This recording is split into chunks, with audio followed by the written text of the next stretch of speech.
आपण मैंने तो सब आलू परोटा पियाज परोटा गोभी परोटा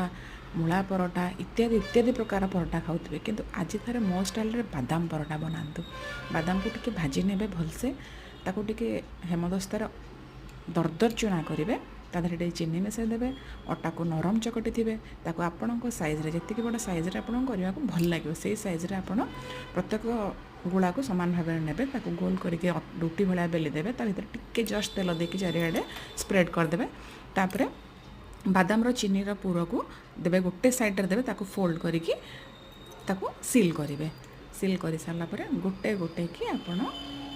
तावारे देवे तावारे टिके मो तेल दे दी तापर आपण देवे परोटा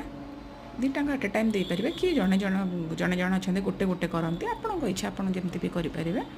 बास टिके हे आसला बेलू जस्ट टिके तेल दे दे दे दे दे दे ताको हल्का हल्का स्लो स्लो आंचरे ताको लाल हवा पर्यंत देवे आ विश्वास करंतु बहुत टेस्ट लगे आप गोटे थर ट्राए करके देखूँ जदि आपको मो वीडियोटा पसंद आसी निश्चित सब्सक्राइब करेंगे आ लाइकटे निहाती भाव देवे थरे ट्राए कर देखूँ आ निश्चित कमेंट रे जणातु धन्यवाद।